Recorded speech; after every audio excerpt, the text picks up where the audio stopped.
Good day, Documenteers.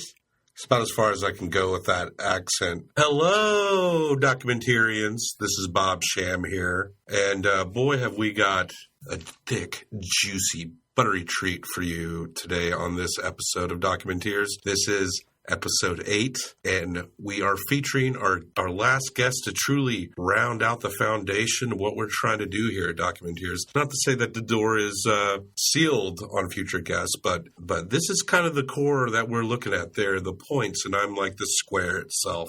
And Angela, Stuart, Drew, and now Johnny are here to hold my squareness together. Johnny and I will be discussing religious movies, religious theme movies, and it will get pretty strange fairly rapidly. We thought we were going to do something easy with this one, something that was known. We are talking about Jesus Camp, but it was quite an experience sitting through this movie again after a dozen years. If you haven't seen it in a long time, I would recommend it. You hear my dogs, and maybe you've heard them once or twice before. I'm surprised you don't hear them every 10 minutes. We love them. If you'd like to support us, then what you can do is go on your iTunes or Apple Podcasts. Those are two different titles. I mean the same thing. And subscribe and recommend people subscribe to the podcast Documenteers. We are the best documentary film podcast out there. I have no problem saying that. So you can rate us 5 stars. Sorry, I almost threw up in my mouth when I said stars, but it just sucks that I'm forced to comply with this old-fashioned star rating. I think what we need to do at iTunes, I think this will be the new official mission statement. You type in Documenteers in iTunes or Apple Podcasts, you give it 5 stars, and you review it. But in your review, you're essentially demanding that iTunes revert to a Herzog rating system. I think it's important, and we can really change things. We can be Herzog evangelists. You can also find us in places like Stitcher and SoundCloud and all the good podcast apps. If you look for us on a podcast app, we're not there. I don't know, man. I don't think that one's doing you any good. But good job finding our RSS feed. All right, now let's get down. Hallelujah. Stay sweet. Now, here is a motion picture film. 1,000 feet, 16,000 separate photographs. Let's tidy up this tangle of film by putting it on a reel.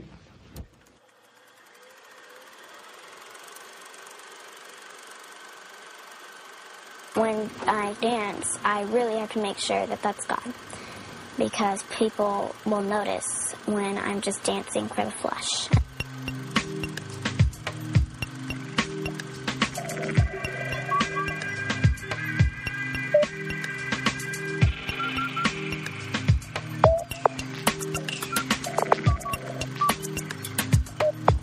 This movie is very interesting. Kind of reminds me of my childhood going to youth groups and retreats and shit like that. And I was baptized Methodist at the age of 13. There's pictures of me not looking happy about it. We went on this one retreat. I think it was by Lake Barkley here in Tennessee, where there's a sermon or whatever, and then they start singing Eagle songs, or at least 2 of them. Eagle songs. That Peaceful, Easy Feeling song.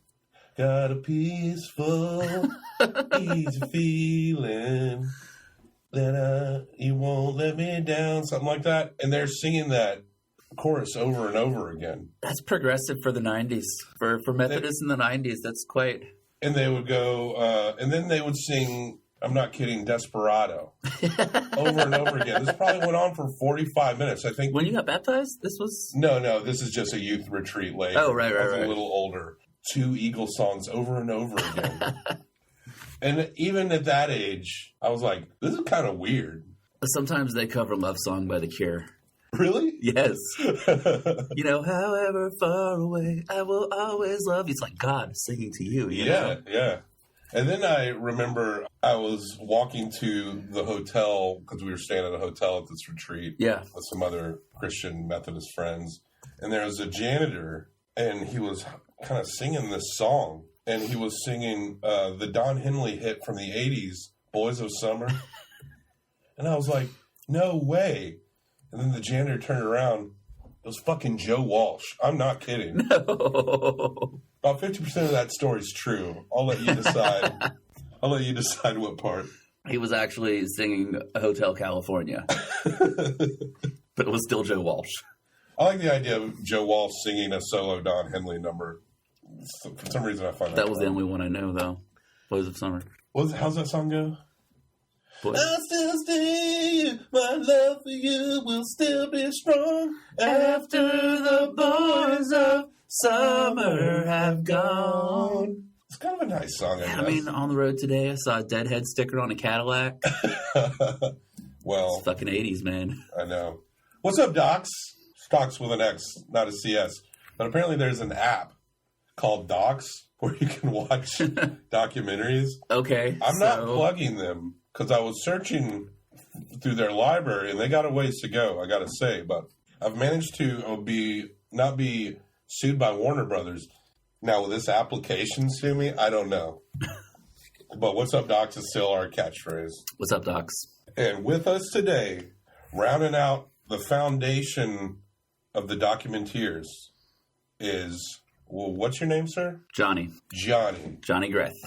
Johnny and I, we talk about weird religious stuff. We like talking about cults. We have our own histories dealing with mainstream religion and weird religious movements that will slowly roll out over shows. We're not going to, this could be a 5-hour show this up top if we talk about all of our history. Oh, sweet Lord. Yeah.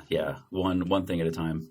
But we now have the foundation. Not to say that the door's completely shut on future Documenteers, but Johnny and I will be discussing weird religious documentaries. Setting this one up, I was like, we're going to be talking a lot about weird stuff. Let's talk about this movie, Jesus Camp, because it's one that's pretty well known. It'll be a softball. We can go through it. It's a classic. And then let's start watching it. And that softball not so soft. No. Oh, my goodness. And still kind of very prescient to what's happening today. I mean, today's landscape is it's just the next step from the steps that we saw. I mean, yeah, what we're dealing with in Jesus Camp was the Christian right in the post 9/11 era. This is, I don't know when it was filmed, but it was released, 2006, 2007? Yeah, I could assume it was filmed over the course of a few years leading up. You know, right in the middle of the Bush administration, where it seems like the ties between Christianity and the Republican Party, especially like mainline Protestant Christianity, the ties became a lot stronger. Yes. At that point. Now, 10 years later, we're at a time where people are going to vote for the Republican candidate no matter what, simply because he claims Christianity and Dr. James Dobson backs him up. And as you said, getting support from the evangelical movement. Yep. Despite the fact that this guy and his actions and his narcissism seems to be the antithesis for a lot of what they claim to preach. Oh, absolutely. And also every bit as guilty of the kind of things that everyone hated previous politicians for. Right. And it's just, the conviction is out the window. And it's not a thing anymore. We live in a weird world of extremes where nuance dies in the middle. Mm-hmm. And it is very frustrating. I mean, the evangelical movement really sparked hard during the Reagan administration. Yes. For a while, Reagan people talk about him like he had angel wings growing out of his ass. But, right. But he was kind of like the California Republican who he and his wife were into astrology and had an astrologer come to the White House. Then he got shot. Reagan was almost assassinated. Huh. And after he recovered from that, then the evangelical hold on the political machine just snowballed from there. Reagan getting shot, even if you hate Reagan and wanted him to get shot, it was so bad. You do not want politicians you hate to be attempted to be murdered or killed. It's a bad move. Because one, don't shoot people. Right, of course. And two, you're going to martyr these people, stupid. Yeah, Jeez. And if they survive, they're just going to be, I don't know what the word is for an almost martyr, a confessor. Let's get into it. Yeah. By Magnolia Pictures and A&E and Loki Films, which is founded by the directors of this movie, we are, discussing Jesus Camp, by Heidi Ewing and Rachel Grady. They also directed some other films. I haven't seen these, Detropia and Boys from Baraka. But judging by the quality of this film, I would be open to seeing them. We'll probably get to them here on Documenteers at some point. But Johnny, welcome. You are now a Documenteer. It's good to be here. What an honor it must be for you. I like that there's actual tape rolling when we're talking about cults this time. Yeah. Now, when Jesus Camp first came out, it's really interesting how people responded to it. Yes. Because evangelicals watched this movie, and they were like, yeah, that seems right. Some of them thought it was really beautiful. And people who were not really, I would say, I grew up in the South. I grew up in Tennessee. You grew up in Alabama. Yes.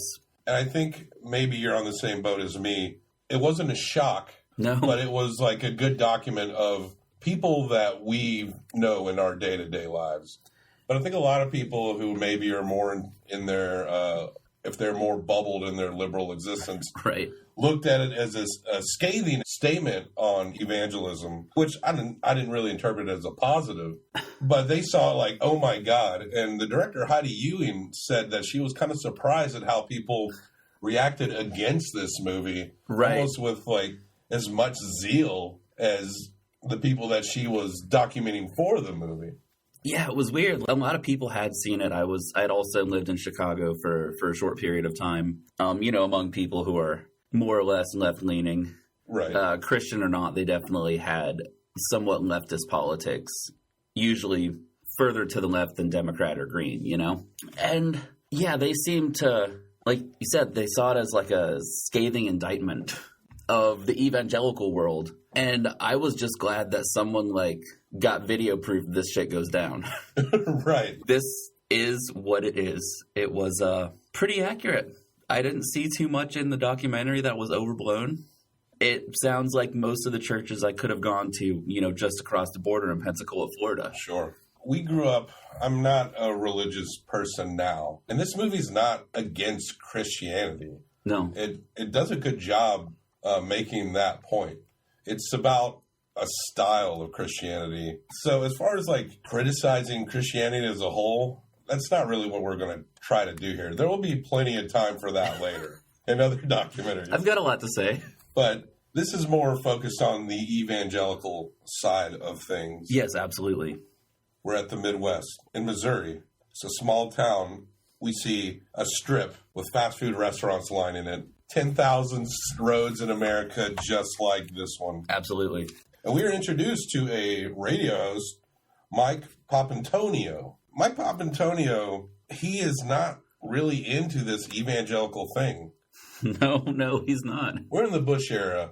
We just started rolling into Iraq, which, looking back on hindsight, super bad move. Destabilized the Middle East and has led to indefinite conflicts. And he's talking about how he's flabbergasted that people are referencing George W. Bush as a saintly figure, as someone who's a leader for these evangelical groups. And Mike Papantonio, he's not coming from an anti-Christian perspective. He's actually quoting Bible verses. Yeah, I looked him up, and he is a Methodist. This dude is also a Christian of some stripe. That's the denomination that I was in. It wasn't as uptight. There was problematic older people in my church, I will say that. Right. Who we had to kind of bail on because of reasons that are stereotypical to the Southern experiences. And hell, I've got problematic older people in my friend group, so sure. It's just kind of you can't escape that one. Yeah, he comes from a Methodist perspective, and he doesn't like how the evangelical movement is going in lockstep with political movements. He's seeing some negative signs from a religious perspective. Mm-hmm. As I stated, Bush is anointed a great spiritual leader. We move on from Mike for now. Kids are doing an interpretive dance. Did you see a lot of interpretive dancing in your church when you were growing up? Yes, I did interpretive dance. What kind did you do? Did you do the hand motion? Oh, yeah, there were hand motions. So Bobby was raised in a Methodist church. I was raised an evangelical charismatic pastor's kid. Yeah, that was a huge part of youth involvement in these churches, was that you would all dress up in the same thing, usually, like some kind of costume. They had camo and weird fucking sticks. I haven't seen that one before, to be honest. I've seen the camo, but not the sticks. Camo was new to me. It was a lot of, like, usually the young ladies of the youth group would learn an interpretive hand dance. Yeah. No one knew what the fuck it meant, but everyone was just politely watching and clapping. Yeah, absolutely. I did one to Mary Did You Know with a group. So I kind of have, I look back on those interpretive dances with fondness, almost as like an absurd thing that is kind of funny. Yeah, absolutely. I mean, a few years ago, I'd recorded a song and I was really stoked on it. That was when I was still trying to be a professional musician, you know? And I really wanted to get someone to choreograph one of those dances to this song because I thought it would have been perfect, you know? Because it was like a song about growing up in church in the South. I would love to see one of those dances in the setting of a smoky bar. Oh, God. Oh, my gosh. Oh, can we make that happen? Yeah. Let's work on it. Okay. They're waving and tapping sticks. I'm not sure what the sticks mean, if they symbolize anything. I don't know. I mean, maybe it's just safer than swords. I've seen swords used as well.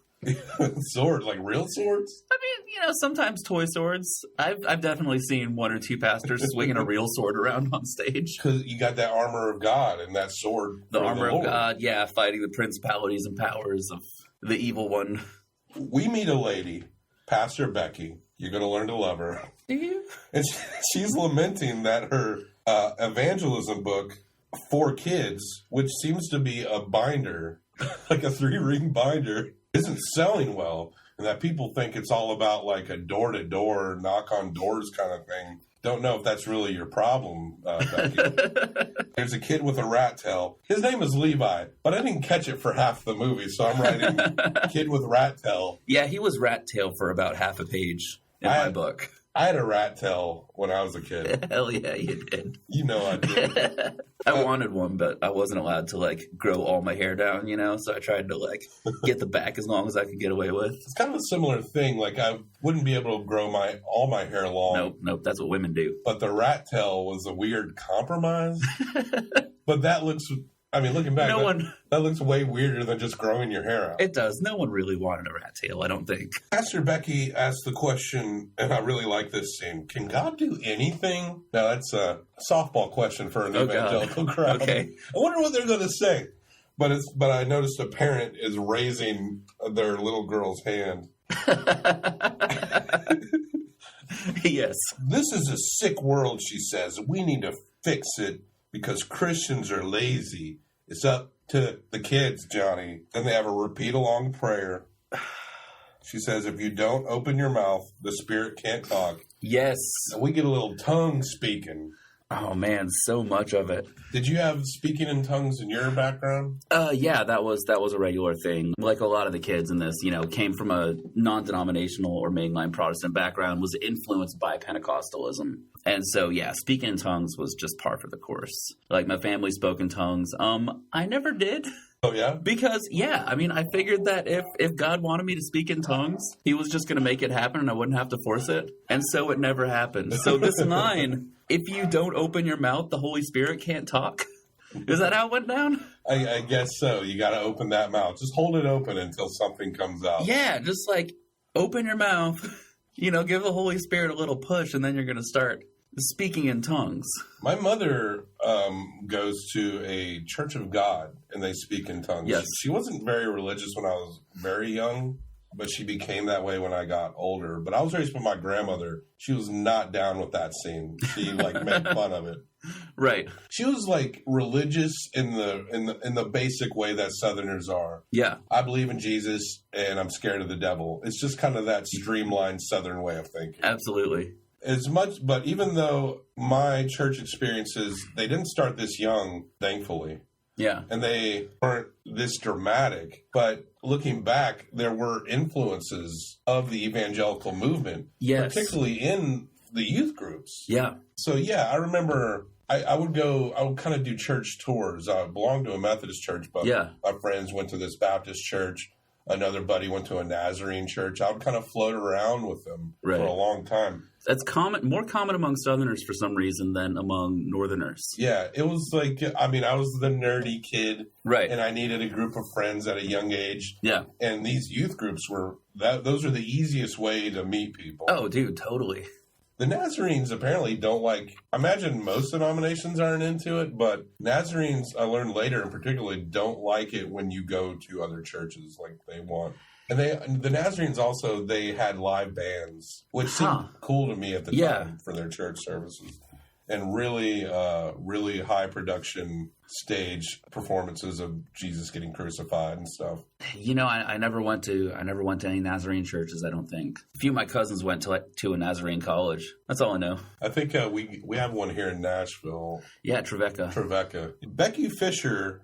We see her, that's her name, Pastor Becky is Becky Fisher. She's evaluating church videos like she's the Tom Brady of the evangelical movement. And she talks about how she seems to admire the tactics of radical Islam. They indoctrinate kids at such a young age and teach them, well, radical Islamists don't particularly do this, but Muslim communities will teach their children how to fast for Ramadan at the age of 5. Yeah. And that's just general Muslim. That's not radical side. Yeah, that seems to happen for any ancient religion. Like, they teach their children to do the same things they do, like, to the best of their ability. You know, Catholics, their children, you know, from a certain age, they don't eat meat on Fridays during Lent, you know? They hold those incense ball poles. I wasn't raised Catholic. Wait, what? They swing incense balls. Yeah, they don't make their children do that, though.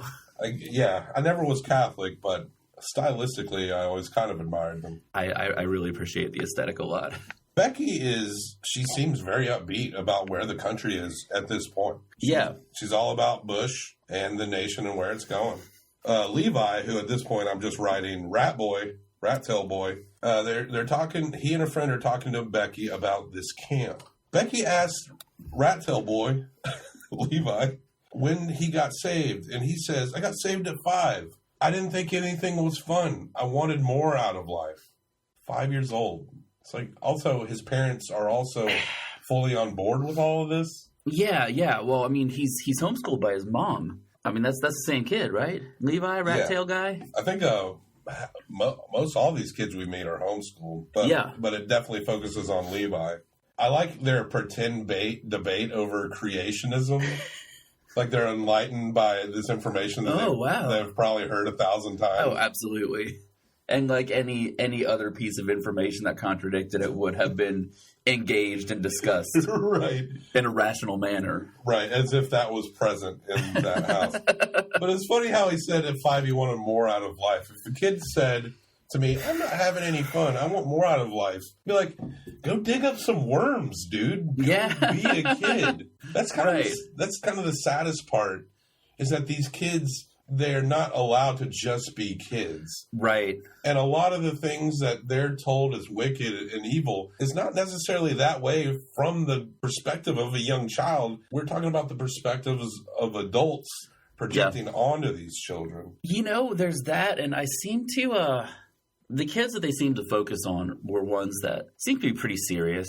They were very thoughtful kids. I absolutely loved Levi. I forget what the girl's name with the short brownish hair. Rachel or Tori? Not the one who danced to Christian heavy metal music. Rachel, the other one. Rachel. Who I couldn't help but like. Oh, absolutely. Yeah, she was super likable. And they all had this intense desire to do the right thing. And it seems like they all had a pretty strong moral compass, you know, like just an inner desire to have truth and do the right thing, and I really appreciated that about them. And they were sincere about their desire to do this the best they could.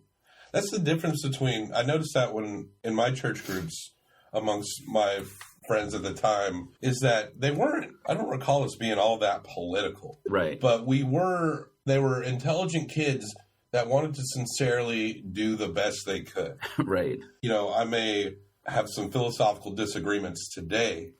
I kind of admired them for their desire to understand this stuff as best as they could. Levi's watching a documentary or it's not a documentary. It's like an episode of something called The Creation Adventure Team. Oh, yes. And I wrote in my notes, kids watching a Creationist Kids doc that we will probably watch someday. I'm sure we'll get to the Creation Adventure Team. Oh, dude, are we switching from cults to just fundamentalist propaganda? Yeah. Well, we're going to get into some propaganda. Oh, hell yeah, we are. Did we come from a glob of goo? Ugh, and he's covered. Let's say that in a way that if you say yes, just sounds completely ridiculous. Human beings are like 75% goo. 43% of evangelicals are born again before 13. 75% of homeschool kids are evangelical. Levi's mom blames public school problems on a lack of prayer. You'll see that happen a lot. It's a black and white world. Welcome. Yep, prayer in schools got taken out in 1962, and then ever since then, our school systems have gone down. Does not work like that. Not that we've been systematically defunding them. Kids can pray in school if they want. I mean, if your method of prayer is to jump in front of the teacher while she's doing her lesson, or he, and scream the Lord's Prayer at the top of your lungs, you're going to go to detention for disrupting the class. But there's usually a time set aside for you to do that. Yeah, we had a moment of silence. Yes. I had a teacher, a history teacher in high school. She called me a loose cannon. She was also pretty religious, too. Whoa. And she called me a loose cannon, and I would do homework or draw pictures during the moment of silence. Yeah. So she would come up and scold me during the moment of silence. And then I would be like, I'm being quiet. And then she would like yell at me for speaking during the moment of silence because I'm responding to her telling me not to do homework during the moment of silence. Man. Just many teacher issues that I had. I was a good kid, but I had a mouth on me, I'll tell you. Believe it or not. I can't imagine, Bobby. They're in a bowling alley by a highway porn store. Yes, obviously. Rachel, we meet Rachel. We love Rachel. She's the best. Yes, Rachel is a fantastic kid. I really like her. She's adorable, for one. Absolutely. We don't agree with anything she says, but not a damn bit. Can't help it. If she tried to kind of save me or hand me some chick tracts, I'd take those chick tracts. Yeah. Yeah, so she hands it to this girl at the bowling alley. It's blonde, Midwestern, white girl.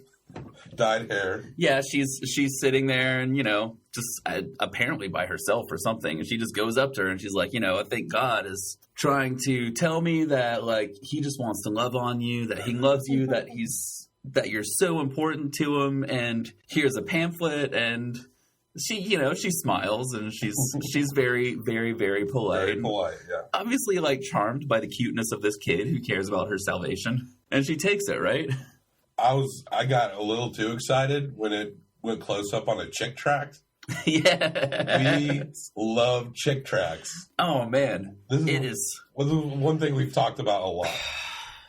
It is just a wonderful, very beautifully drawn document of unhinged fundamentalism. It's absolutely amazing. And also, like, the fierce individualism of the Southern spirit. And, chick tracts apparently have a broad audience of people who don't take them literally, but kind of admire them. Yeah, I mean, even the evangelical churches that pass them out don't believe everything that he's talking about. Like, when he gets into Christian rock. Right. I used to love reading those, but I listened to Christian rock.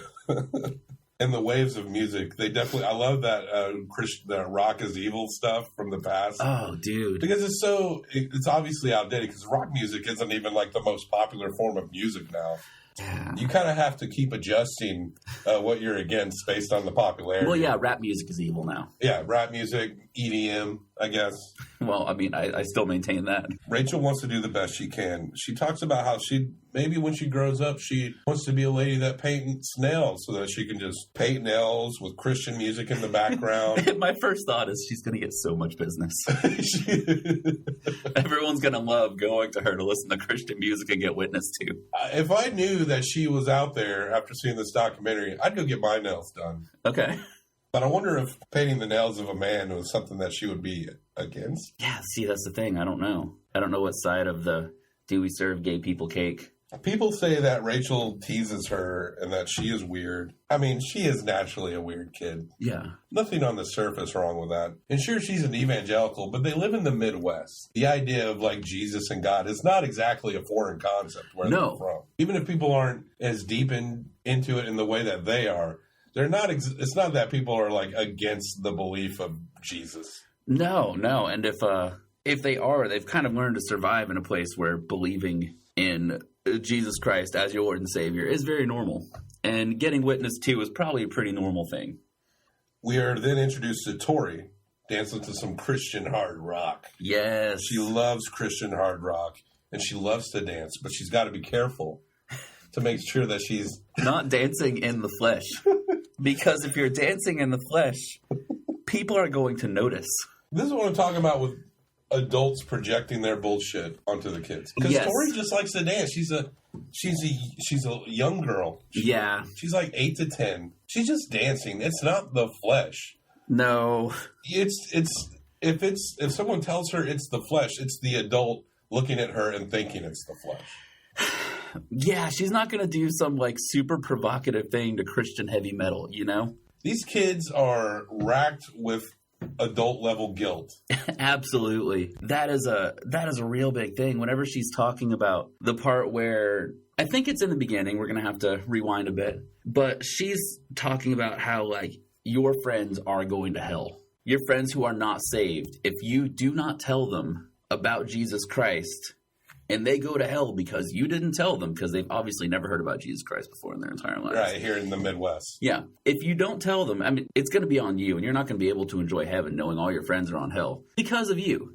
And like you said, that's a lot to put on a kid, you know? You can choose to believe that as an adult, and it would be, to most people, it would seem very weird.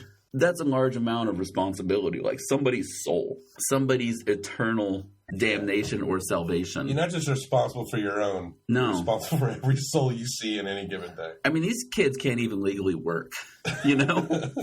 They're working harder than most adults we know. You know, a big impetus for me to get baptized was a kid on the bus asked me if I had ever been baptized. I don't think I even knew really what it was.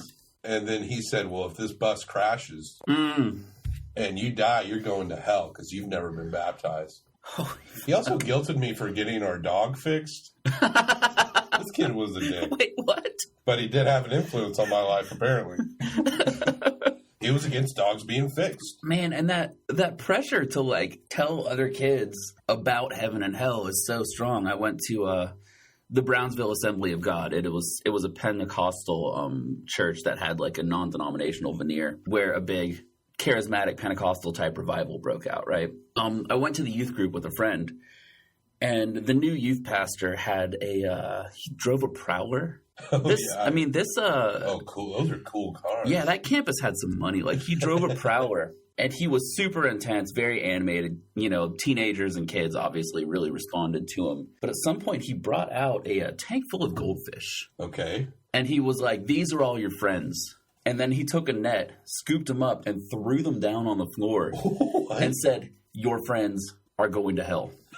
Jesus Christ. They're laying there, they're suffocating, they're dying, and you're just sitting there. You're not even helping them. So this one girl crying, like, walks down the aisles and starts picking them up and putting them back in the aquarium. And then all of a sudden, like, the front of the auditorium is full of kids, like, on their hands and knees, picking up these fish, sobbing, and putting them back in the water. That's the lengths a lot of these super fundamentalist groups will go to cause children to evangelize. We see a lot of Christian prop comedy in this movie, but that's taking it to another level. Yeah, absolutely. I mean, it's not par for the course, but I think it's a good example of the guilt. We're getting ready at this point for Jesus Camp, an event called Kids on Fire. That's right. Kids. They're not, now, folks, they're not literally on fire. I don't think that's how you get saved. No. They're on fire for the Lord. Their souls are on fire. They're on fire with the light of the Holy Spirit. Pastor Becky started in 2001. Apparently this is at an area called Devil's Lake, North Dakota. Which is funny.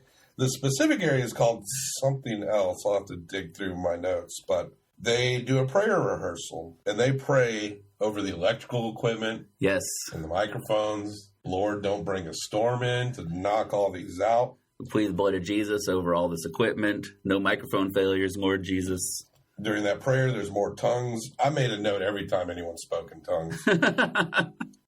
You see kids getting ready. I like that one kid, Stuffed Marlin. He had a Stuffed Marlin. You can get that at Bass Pro Shop. Nice. Our sponsor. Please tell me you're serious. I wish I was. There's a Christian rap sing-along, and I wrote the lyrics, "Who's in the house? JC in the house." And it was really good. By the way, it was a remix of the song that Carmen did with DC Talk. You recognize in the early 90s. Oh, I absolutely did. That God. is a pastor's kid classic. I never heard the remix. It actually did not do the original song justice. Oh, man. Well, a little music critique. Yeah, we're going to have to watch this video. Now, we rate documentaries in Herzogs, not the archaic star scale. And we only document the Herzog scale. Like, if it's a feature film, that would be rated in Clint Howard's. Okay. Songs would probably be rated in, gosh, what musician? Probably Rebecca Black. How many Rebecca Blacks would you give the Carmen remix, Who's in the House, JC in the House? I would. We're going 5 each, right? 1 through 5 Rebecca Blacks. Yeah. Okay. I would give it a full 5 Rebecca Blacks. Oh, I was going to go 5 too. That's a 10 out of 10 Rebecca Blacks. Damn straight it is. Wow, good song. Check it out. Download it. Pastor Becky, she has a lot of jungle cat props. She loves prop comedy. Mm-hmm. She makes a line that says, "And then you've got a tiger by the tail." I guess talking about sin or something. And then she swings a jungle cat around. Right. And then she states that she warns about the evils of Harry Potter. Yes. Because warlocks are the enemies of God. In the Old Testament, Harry Potter would have been put to death. Levi, who, by the way, is apparently a Tolkien fan. Did you see the Tolkien book on the Lord of the Rings book on the kitchen table when he was homeschooling? No, I didn't. When he was with his mom? No. I was watching this with a friend who grew up like legit Pentecostal, like too Pentecostal for the Pentecostals, right? Wow. And he was like, "This kid's got a rat tail. She's wearing makeup. There's Tolkien on the counter. These people are posers." So they are not real Pentecostals. They're moderate evangelicals? I mean, shit. I know, right? So it's weird, these blind spots that they had, like C.S. Lewis was okay, Chronicles of Narnia, that had all kinds of magic and sorcery and that sort of thing in it. Yeah. And Tolkien was okay, even though, you have Gandalf, who was a warlock, pretty much. Yeah, he's a fucking cool. wizard. I know, he's cool. But Harry Potter, written by a British Anglican, not okay for some reason. No. My mother, I heard my mother once talk about the evils of Harry Potter. Yes. She was just repeating what the pastor said, and then referenced the evils of the Lion, the Witch, and the Wardrobe, Chronicles of Narnia series. Whoa. And I stopped her right there, and I was like, those stories are allegories for Christian stories. Yes. C.S. Lewis is like a famous theologian. Yes. And she seemed rather confused, but, there's a reason I was raised by my grandma. You don't... Well, you don't normally hear that either, because C.S. Lewis is like sacrosanct. Yeah. He is not... Yeah. You don't talk shit about C.S. Lewis. Yeah, his books sell very well amongst Christian groups. Oh, yeah. If you disagree with him, you're probably a heretic. Probably. Kids are getting saved again. How many times can kids get saved? I don't know. Yeah, the altar calls. The altar calls. How many altar calls? God, I think back. How many altar calls did I see in my life? It was pretty much every youth service there was an altar call. Yeah. Yeah, there's this idea that, once you're saved, you're always saved, like it seems like most of the evangelical world holds to that. But I've seen so many kids respond to these altar calls, go up and get saved multiple times. Yeah, I would say just in case it didn't take the first time. The Methodists didn't do that too much. Yeah, but all the other churches I would visit did. Methodists did it a little bit. I probably got saved, quote unquote, like 3 times. Oh yeah. Once in the boring way when I was a kid, the way that Rachel says is God's not even in that house when you do it like that. Those churches are dead. God doesn't visit those churches. I remember once at a Baptist church with some friends, everyone was so moved by this sermon that a youth pastor said that people were crying. And I'm sitting there like, everyone's crying. I'm not crying. And I sat there and until I made myself cry. It was very hard. Oh. Just to feel like, because I felt like I was missing something. Sometimes it takes a lot of effort to keep up. I want to point out that Becky uses a water bottle as a prop, as a metaphor for the water of God. And the water of God's word is manufactured by Nestle. I just want to point that out. So yeah, kids are crying, throwing out testimonials, fully guilted and are ready to overshare. A storm rolls in. Kids are making shadow puppets. They're in their bunks. They're telling ghost stories. This might be one of my favorite scenes in the movie. Because they're just kids being kids. Right. They're not racked with guilt over any passing thought. They're just goofing around, yucking it up, doing that stomach roll that I used to be able to do when I was a kid, when I weighed a lot less. That scene was very refreshing to me. And then a fun killer adult comes in, warns about ghost stories, and ruins the moment. Tells them ghost stories can be fun, but are they really glorifying to God? I know you're just joking around. I know you don't mean anything to it, but aren't there better things we can set our minds on than ghost stories? It's important that kids always have an adult around to say that God hates fun. Becky's setting up some fonts on her computer. She's really good at computers.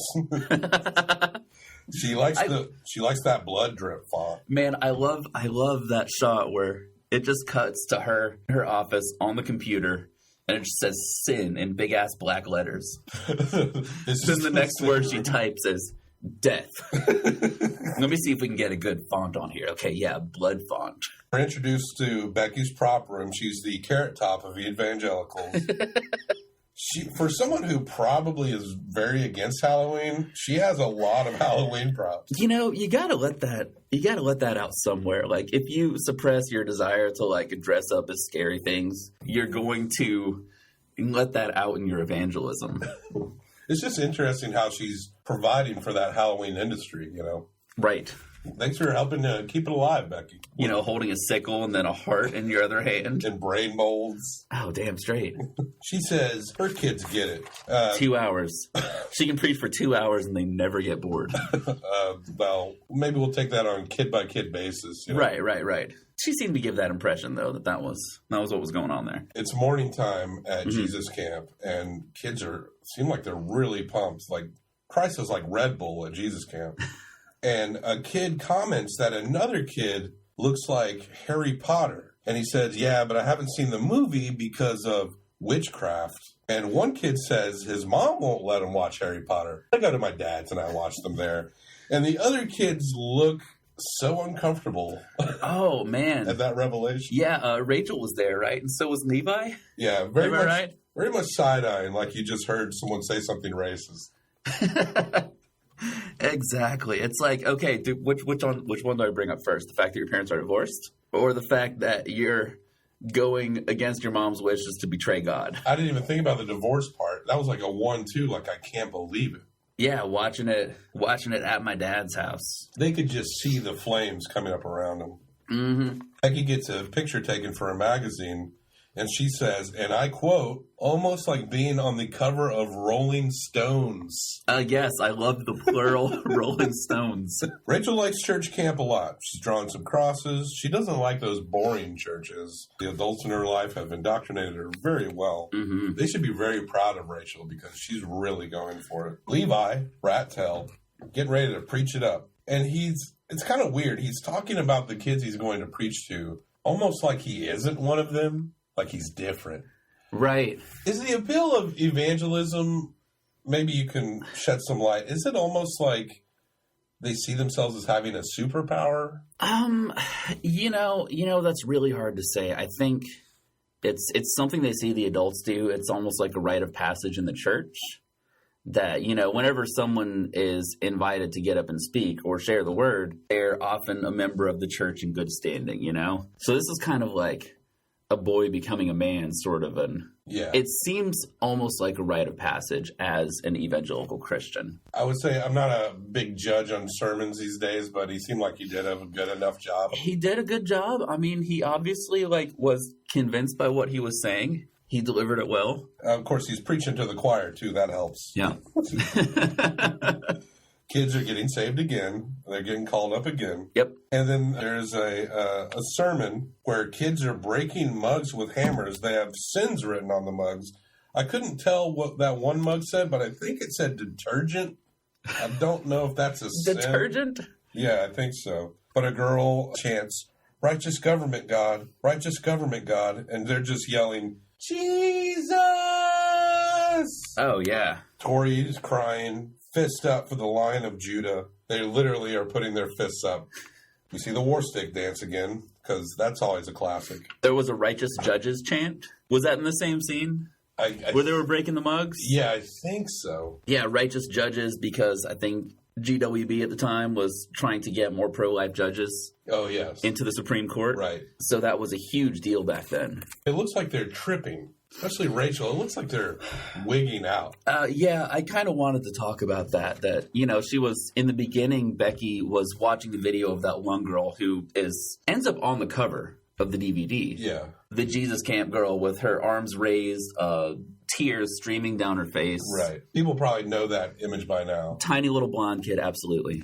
And she's watching her speak in tongues. This is during the point where she's telling the kids that, if you don't open your mouth, the Holy Spirit can't speak through you. She's speaking in tongues, and she's watching her do this on the playback. And she's saying, she's not in an altered state of consciousness. She's not in a trance. It's just the Holy Spirit speaking through. But I think there is a cathartic element to the charismatic mindset, especially to points where it's believed that the Holy Spirit breaks out in a church. People start shaking, convulsing, speaking in tongues, sometimes barking like dogs, running around, laughing, crying. You see all kinds of crazy shit go down. Like people are on the floor with their eyes closed, pretending they're riding a bicycle. It seems like that's the fun part of being charismatic. That is the fun part of being a Pentecostal-influenced evangelical, is that moment where you get to go apeshit and do whatever as long as you don't, swear and talk about sex or Harry Potter. It seems like everyone's playing charades at the same time. Yeah, and at the moment, I've participated in some of that, and it's a hell of a lot of fun. You really enjoy it, and you really believe that it is God, because it is kind of coming up from something deep inside you, I can see how it would be fun within that environment, because that's your cut loose moment. Absolutely. And you especially see it among women in evangelical churches. It seems to be in a culture that, I believe often oppresses women, a culture that does not give women ample room to express themselves as people. Sure. That it often comes out in these ceremonies that Megan Fox, who was raised charismatic or Pentecostal, likened to voodoo or Santeria. Oh, wow. It's a very, is animistic the right kind of word to use?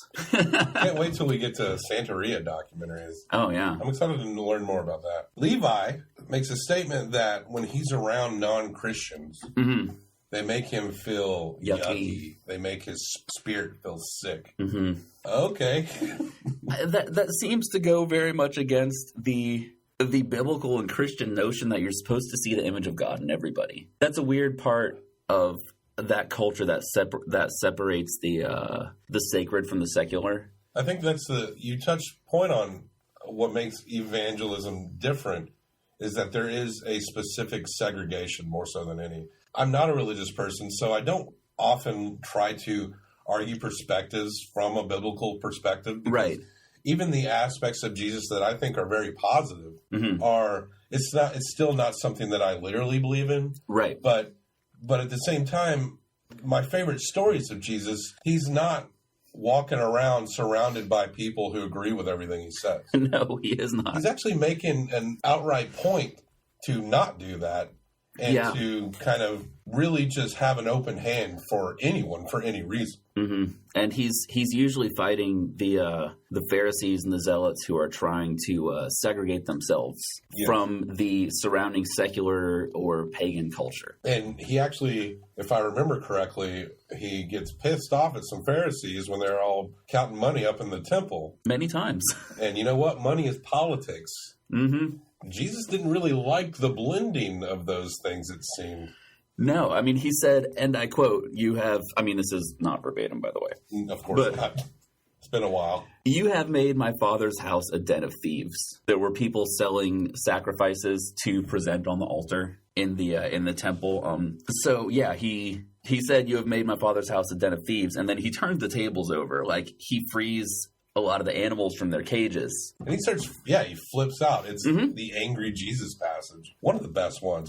It's fantastic. I'm fond of that one. We go back to camp. I think we're at camp still. They pull out a George W. Bush cutout, and the crowd is blessing it. Thinking back at this time, I was in college and then left college around this time. And it really did feel like everyone was on, especially leading up to the Iraq War, that so many people were on this Kool-Aid. Yeah. There were some people that were like, hey, this all seems like a bad idea. And our radio host, Mike, apparently was one of those people. It would have been refreshing to hear him at that time. But I noticed that in media, there wasn't a lot of people that were just like, this is a shit idea. We shouldn't do this.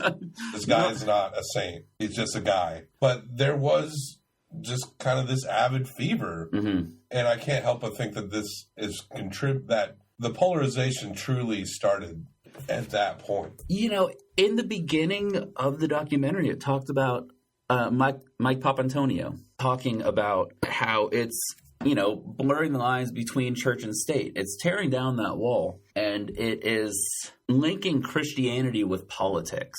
And I remember watching that and thinking, like, he doesn't even know how right he is. Yes. Like, he knows he's right in the moment, but I'm not sure he saw Trump coming. No, I don't think many of us did not. We could have seen Ted Cruz coming, and thank the Lord it's not Ted Cruz, because he would have been way more successful than Trump. Yeah, I mean, one minute saving grace with Trump is that he doesn't understand the rules and how they work. Absolutely. That might be the one thing that saves us with Trump. His narcissism that alienates him from even his closest friends and family is really what is saving us from going down in flames at the moment. But, okay, so, yeah, you're right. It's been opening that moment of, you saw this started with Reagan in the 80s. Yeah. Jerry Falwell started the moral majority. Before then, Republicans were mostly secularists. They were secular capitalists. Mm-hmm. With the abortion issue and with a lot of issues of the government trying to force Jerry Falwell's school to integrate. There were a few things that happened, like they saw it as government overreach. They saw government reaching into their private institutions and telling them how they're supposed to live their lives. And that is where the Christian right got its start, truly. In the 80s with Reagan, it went through, we were kind of cool with George Bush Sr. because he was also ostensibly a Christian. Yeah, he was more of like a straightforward political nerd. But George W. Bush was our stronghold against the Muslims. Yeah. Against radical Islam and against secularism reaching into our churches and our schools. So you fast forward over 10 years later, and this is what we've gotten from it. So like you said, this documentary I think is even more relevant now than it was then. Back then, it was like just recording where I grew up pretty much. Yeah. Not that region, but that cultural phenomenon. The perspective we have now watching this movie is pretty incredible. If you haven't seen this movie in a while, and a lot of people have seen this movie, this is kind of a notorious documentary. Oh, absolutely. Watch it again. Sweet Lord. And it probably won't make you feel better, but perspective... No, I got pretty drunk. Perspective is pretty interesting. We get an anti-abortion lecture from easily the most boring speaker in the whole movie. Lou Engle. Yeah. Rattel Levi steps up to the stage, and Lou is using his hand for a prop, really phoning it in. Yes. I wrote in my notes, half these kids have to be bored at this point. The weird thing is they should be, but Lou Engle was such a celebrity in the pro-life movement in the early 2000s. He was from the International House of Prayer in Kansas City. which was a big charismatic, speaking in tongues sort of group where people would come to this. It was interdenominational. People would come to this. They had people praying 24/7. And so he was a name. And I think a lot of the kids were very excited to see him. So when Levi got this, prophecy from Lou Engle, it made me think of the comparisons we were talking about where they are now. The Guardian article, where there was that one kid, we've got to talk about the blonde kid with the bowl cut. Oh, we'll get there. Mr. Summercamp. That's his name, Summercamp. Yeah, the kid who talks about how he's struggling with his doubts in the church and how he feels like a phony. Oh, my God. His name is fucking Andrew Summercamp. That is not made up. It's so beautiful. He was my favorite. Any somewhat intelligent kid or any introspective kid who grew up in that situation had those moments. And he got up on fucking stage. Yeah. And said that. And then he prayed with cross-legged on the floor with his arms spread out. It was like a fucking Buddha moment. Yeah. You know what I mean? He was feeling it. It was awesome that he was able to admit his doubts in front of an entire congregation of kids who looked very obviously uncomfortable. And the adults did too. So this guy, what's his name? Lou Engle. He's like the Bruno Mars of the evangelical movement. And his favorite hit song, he was kind of like their Bernie Sanders for a while. His favorite hit song is "Abortion is Murder." I didn't know that was a song. I missed that one. You know it is somewhere. No, wait, POD did one that was called "Abortion is Murder" at some point, I think. Payable on death. Yeah. Basically, he's putting it on these kids to end abortion in the United States. Yes, he is. And so he's prophesying over... You mind if I go back into this tangent for a second? Go ahead. I thought this was very important. He was prophesying over Levi, in contrast with Mr. Summercamp in the Where Are They Now article 10 years later. He's prophesying over Levi that he's going to be a voice for change in the world, that he's not going to sell out in his teen years like most kids do. So he's going to remain faithful. And so he got this prophecy from a Christian celebrity. And if you see where the two of them are now, I wonder if that part in Jesus Camp made a huge difference in how they turned out in their lives. Summer Camp was filmed saying, I have doubts. Sometimes I don't believe the Bible. And that makes me feel bad. And now he's in a community of spiritual seekers, I think, somewhere out west, doing psychotropic drugs and exploring Eastern religions. Lou has fetus props. I want those. They were tying them to their hands. They're just like king cake babies with more detail, Yeah, yeah. Pop Antonio, that's his name, right? Yes. Sorry, Mike. I'm sorry to fuck up your name. Warns of a religious army taking over politics. Bush, at this point, is appointing Alito, and the evangelicals like it. He appoints Alito to the Supreme Court. It's a big show at Colorado Springs. Kids are kneeling, swaying to some rockin' jams. Maybe Newsboys. I don't know. Yeah. Skillet. I was at their first CD release party. Nice. Yeah. Ted Haggard is at this Colorado Springs. Oh, this guy is a gem. Boy, is he. He preaches that there is no true debate on these issues. No. It's the Word of God. Mm-hmm. Ted Haggard, he would meet with Bush every Monday during the Bush presidency, and he's got jokes. He's the yuckster. He also has... So good. Just line after line, just laying them out. He also has, as we would find out later, a 3-year relationship with a male prostitute that he bought meth from. Mm-hmm. So there's that. Yes. Colorado Springs, especially at that time, was a hotbed of the Christian right, especially against the same-sex marriage. Yeah. They were, at that point, Dr. James Dobson was in on that too, because he's from the Colorado Springs area, I believe. And so there were people who were against this Christian right movement, driving around with bumper stickers that said "Focus on Your Own Family," because Dr. James Dobson had a newsletter called "Focus on the Family." Right. Yeah. So this was a huge political talking point. Boy, at the time. The state of Colorado, there's something for every extremity there. Boy, it's a beautiful state. Really is. Now, Haggard says kids love evangelism, says more churches are happy. Like Pastor Becky, he's seen a lot of positive things. Mm-hmm. He wants an assertion of belief upon the nation. Mm-hmm. Levi gets to meet Haggard. Imagine that's equivalent to me meeting David Bowie or something. And he's like starstruck. Yes. We cut to kids in D.C. singing about the blood of Jesus. The abortion sermon guy, Lou, he's leading them, and he's wobbling like he has to pee. I guess that's like a charismatic thing. Who was it? That Lou guy.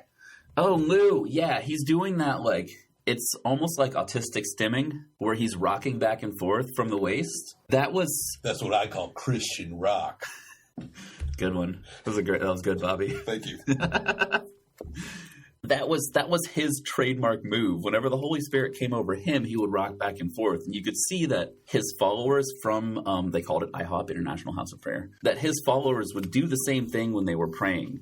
It was like his own special move caught on. If you just put him while he's swaying at like a shoegaze show or something, oh yeah, no one would bat an eye. Mm-mm. They'd be like, he's really into Ride. The kids have life taped over their mouths. Classic protest move. Tape it over your mouth. They're restricting me, man. Yeah. You're not allowed to say that you're against abortion. Rachel talks about her dad, and she tells of dad going on dangerous mission trips. And she says that when they go to dangerous places, that her dad and his friends will chant, martyr, martyr, martyr, over and over again. How did I miss that part both times? Close to the end. It's really cool. Well, that's the most acceptable way to go overseas and see exotic places is to go as a missionary. And a lot of people mean very well when they do, but most of the time when you want to take a vacation, you go on a mission trip. It is a very accessible way to kind of travel. It absolutely is, yes. Becky's watching more camp tape. Her home looks very boring. She says that extreme liberals got to be shaking. And then she says this sentence, I'm not sure what it means. She says, animal rights people, eat your heart out. All right. I think the talking point, she was watching the video of them with Lou Engle, right? Yeah, I believe so. Okay. You know, in the pro-life movement, there was that talking point like, why would you argue for the rights of animals, but not stand up for unborn children? I always think it's weird when people put down animal rights people. Yeah. It was almost as if it's in this sense of being in an opposition. Mm-hmm. This is a big problem with talking points today. Yeah. Is that if you promote something, then there's an assumption that you're against something completely. Right, absolutely. Animal rights people don't hate people. They might hate how people treat animals. Yeah. You can walk and chew gum at the fucking same time. Yes, and that's the Democratic-Republican split. Yeah. And it's in the reactionary nature by one side, it's just fueling a reactionary nature by the other side. Absolutely. I consider myself a very liberal person, mm-hmm. but sometimes it's very hard because I don't want to just drink the Kool-Aid everywhere I go. I'm a guy that asks questions all the time. Yeah. And I remember in the Obama presidency really sparked a lot of far right animosity. And when I'm talking about, and you know, I want to have a moderate kind of conversation. You know, I was lamenting when Barack Obama expanded the Patriot Act and allowed for illegal drone strikes on American citizens. Yeah, that really sucked hard. And, you know, I really wanted to talk about that stuff because I felt like people were kind of like giving him a lot of a pass. It didn't get the same attention as if Bush had done it. He was a moderate president, and both sides seemed to treat him like a socialist wunderkind or something. Right. That he wasn't. So absolutely not. So you want to talk about like, why is Obama doing this? And then you would get, oh, you know, he's a Muslim Kenyan, and you're like, come on, man! I just want to discuss this in a rational way. The problem is that civilians are dying by machines that were flying over there without people in them, and of course, risking their own lives. And when you're faced with nothing but irrational opposition, yeah, then it can't help but look like you're defending everything about right, the other thing. As we stated before. It's a fucking black and white world. It absolutely is. So, yeah, you're right. The idea that this movie is a prophet. This movie is absolutely a prophet. So the idea that you were right that, you know, she's pitting the pro-life argument against the animal rights argument when there are people who are both pro-life and animal rights, and there are also people who are neither. And also about the climate change thing. Evangelicals describe human nature as wicked. It seems like they could use that to understand people are negatively affecting their environment. Yeah. It seems like that would be something that's like, well, yeah, people are wicked. Of course the climate is changing. But no, it's just that's not a real thing argument. This is the political and the evangelical merging together. Yeah. It's creating something that doesn't make any sense. It was like Papantonio said, evangelicals believe that Adam and Eve were given dominion over the earth. Many people take that passage to mean we're supposed to do whatever we want with the earth without consequences. Yeah.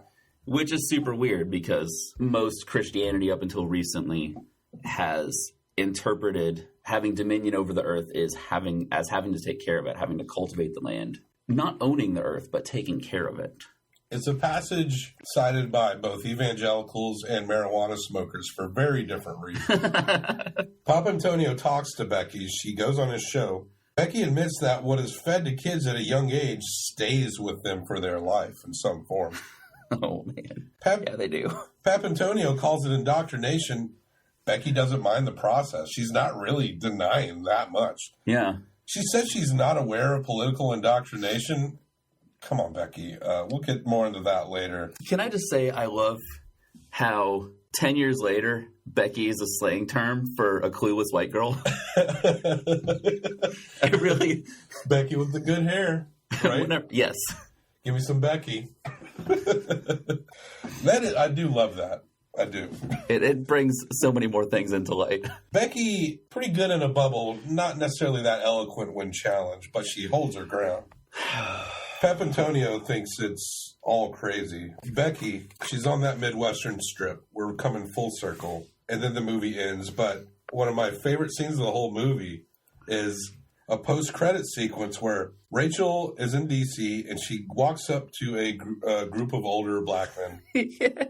She's preaching to them. She asks them where they think they will go when they die. Where are you going to go if you died tonight? A man goes, heaven. And Rachel's like, are you sure? Why? Then Rachel walks away and she says to her friend, I think they were Muslim. Oh, I laughed so hard. And then cue the Obama administration. Yeah. With Spirit in the Sky playing. Oh, man. Okay, so her interview with Papantonio, if you don't mind me going back to that for a second. Go ahead. She seemed to have some weird things to say about democracy. He seemed to think the Christian right was eroding democracy by breaking down the walls between church and state, especially the evangelical church and state. She seemed to think that, God doesn't operate on democracy.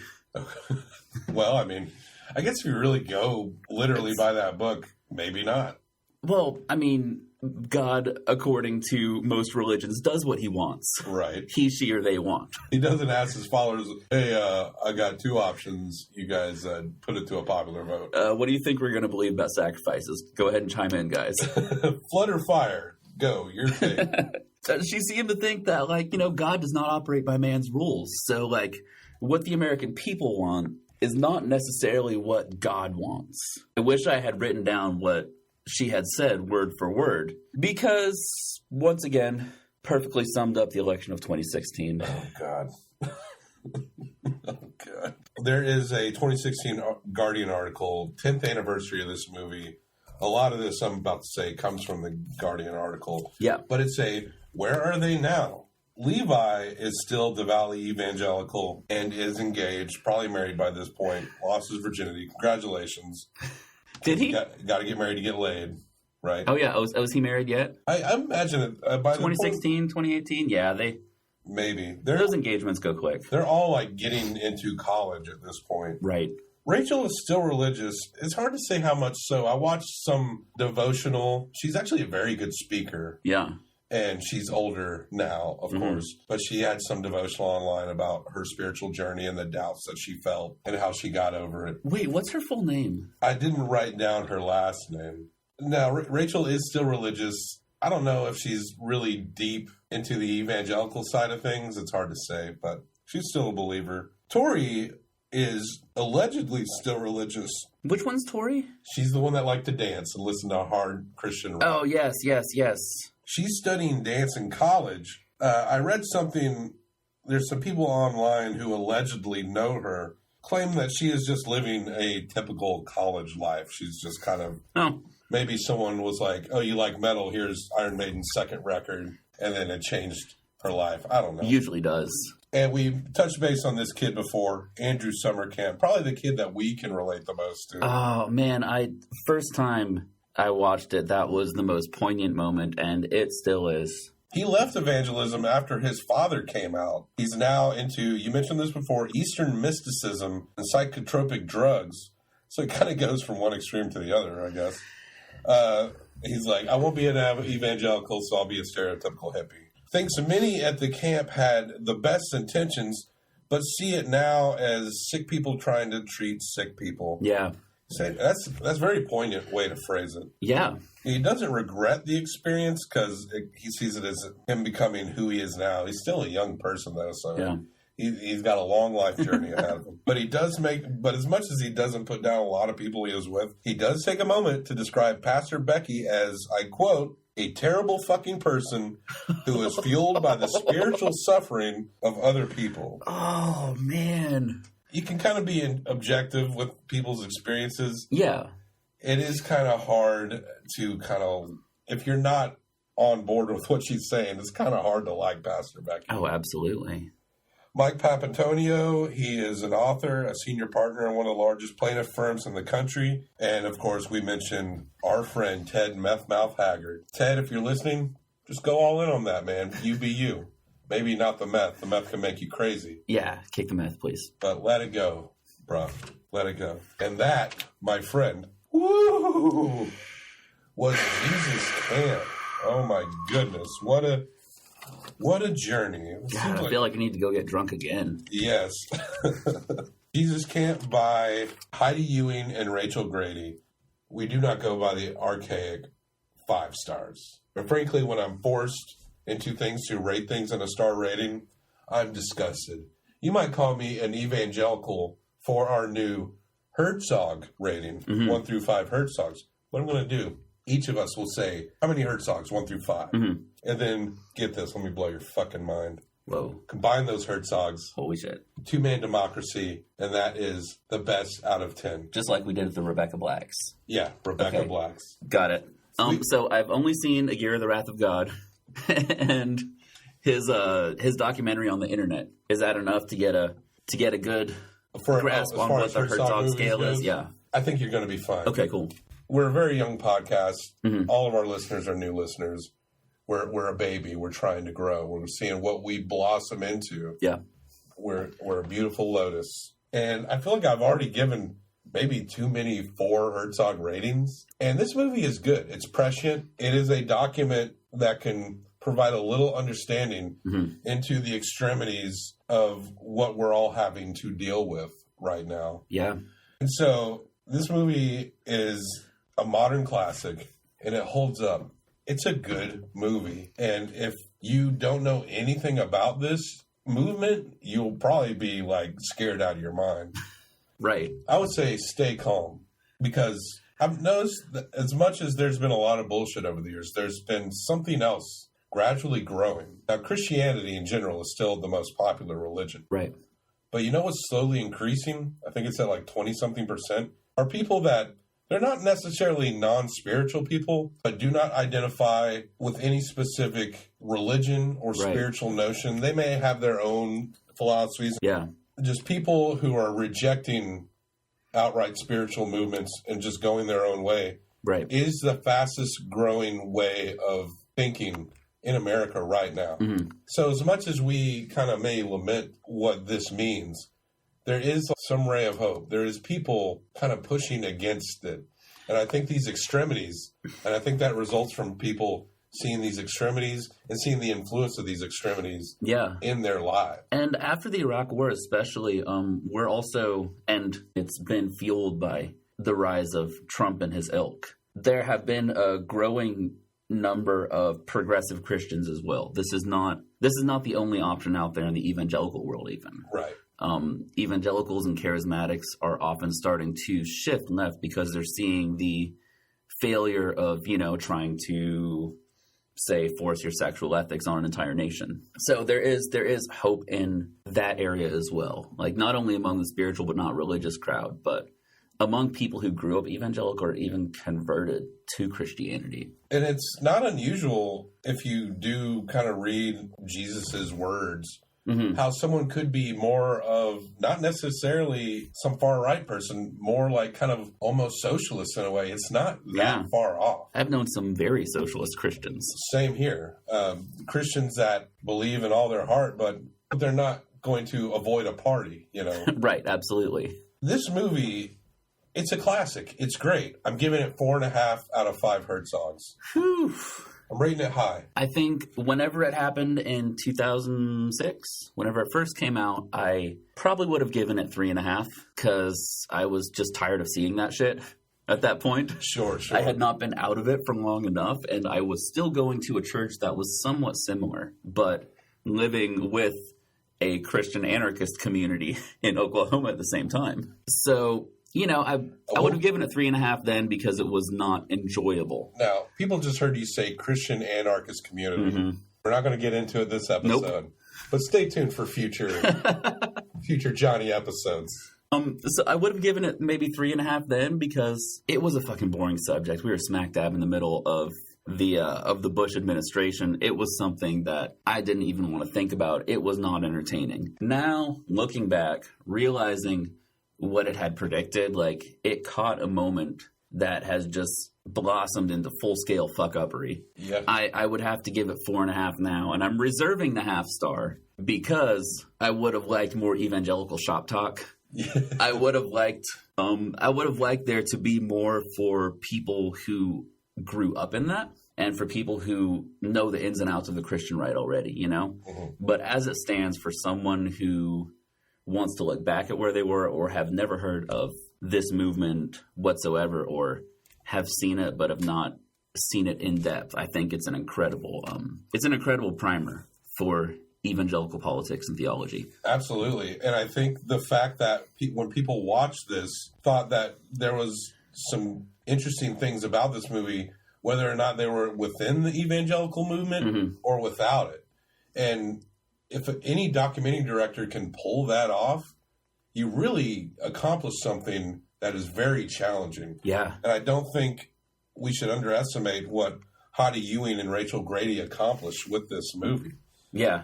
And I think even in many years from now, this movie will hold up as a period in time in American history. Oh, absolutely. So you combine your 4.5, I combine my 4.5.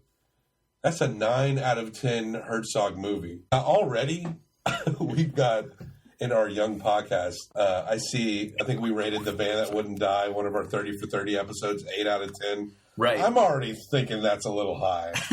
But this movie, I absolutely 100% believe that this is a 9 out of 10 Herzog documentary. Absolutely agree. Oh, my gosh, Johnny. Now, Johnny, this is just the first of our many religious-themed movies. Folks, the episodes that Johnny are going to be on, they're going to get fucking weird real quick. Shit's going to get crazy. And may even be the most accessible because we're always looking through YouTube for, like, weird religious documentaries. And there's no shortage of them. So, you know, you probably would have had to rent Jesus Camp, or at least if you did it legally, to prepare for this show now. By the way, it's up on Vimeo. Oh, yeah. I was able to watch it on there.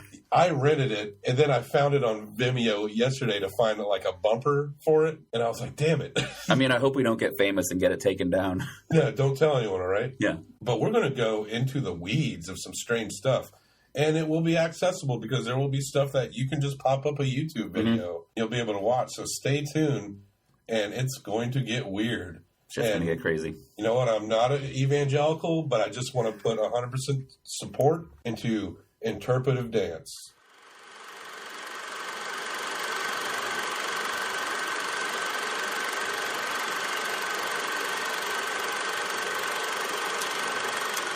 That one hit from the 80s. I can see you, my love for you will still be strong after the boys of summer have gone.